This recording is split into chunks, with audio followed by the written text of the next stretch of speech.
قەسابێکی دێرینی شاری ڕانیە دەڵێت لە ساڵی 1970ەوە قەسابی دەکات. هیچ ساڵێک وەک ئەم ساڵ دۆخی خەڵک خراپ نەبووە. دەژڵێت بەهۆی دابەژنەکردنی موچە و خراپی دۆخی گوزەران خەڵک هەیە بایی 2000 یا 5000 دینار گۆشت دەکڕێت.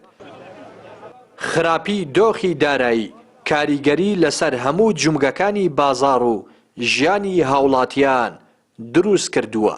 خاوەنی مارکێتێکیش دەڵێت لە پێشتردا خەڵک بە فەردا خۆراکی دەبرد بەڵام ئێستا بە کیلۆ دەیبات. لە 1970ەوە قەسابم دۆخ بێت لە دۆخی ئێستا خراپتر نەوەڵا قەت ئەو ڕزی لێم لە خەرچی نەدیوە. ئێستا کاکەسانە حالم دەهاتی چێشی بەخری دێک شابستنێکی بەخری دێک ئێستاوە نەماوە. ئێستا باید 2000 دەبە باید 2000 چوم بوو شەشم وەڵا من ئەگە کوڕەکە لێ نەیبێت و سارە لەو تەرازوی هەر نازانم باید 2000 هەر پێش ناکشێت.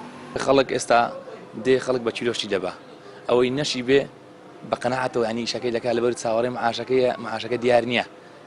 کەنجی دەیان کەنجە نایە بەڵێ باە زۆر وەحزەکە خراپە دەبوو باوەڕتە بێستە نەفەر خارچاتەوە دیگە چوومە ماڵە داکەم یەکشتی لە ماڵدا نەبووە هاتووم لێرانەشتی بۆ کڕێەوە لێرە دوکانی من یعنی ئەوەندەی دڵپێخۆش بەگەشتی ماڵداچی کرەوەی زانیوە هەچی پارەی لە خارج بۆ هێناوەوە داچی چونکە فەردەبنجێکی دەچیلۆی بۆ کڕێەوە داچی زۆری دڵپێخۆش بووە یعنی بۆ هەدیە بۆ ماڵە خزمان دەکڕێ لە خارج دێتەوە کابرا.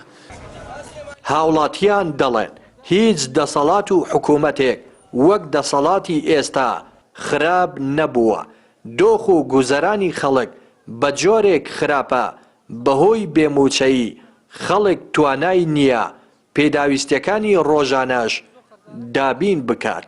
یعنی پیاوەی پارەیەک پیارە چای لە جیرفانی نییە چاک بچی لە چاخان دانیشی بیخواتن تێدەگەی ئەوجەوەی کرێ خانی لەسەرا ئەوەی کرێ ئاوی لەسەرا ئەوەی پارەی ئەوشتانەی لەسەرا هەر وێران بۆ بە یەک جاری یا ڕەبی خوایە لە ناویان بە ئێوانە لە ناو بچن نەمینن. دەسەڵاتە تا ئێستا لەو دەسەڵاتی خراپتر نەبووە بەحسی ژەوکە ئەو غەدری ئەوانە لەو ملەتیانکە بەحسی بە بەحسیاتی خۆی نەیکردبوو کەنجی خەرک برسیدەوە هەمومانجێ لە 26 مانگ موچە دەهات. ینی خەڵکی چۆنە ئێستا خەچە تا بڕێ خراپە ئارێوە سێ مانگەم وەرە بەوەی پارتی وێچێتەوە بە پێیچەوە نایدەنا نەدەیدەنە بەغدا نەدەیدەنە ڕێوبانی نەدەیدەنە خەرچی هەمووی بە باخر دەوت و منەمانە باخەرە خۆی داون و خوار. بە ڕۆژمێری حکوومەتی ماوە بەسەرچوو 8 مانگە هێشتا دیاریش نییە کەی موچە دێت. بەهۆی دواکەوتنی بەردەوامی موچە بارودۆخ و گوزەرانی خەڵک تا دێت خراپتر دەبێت.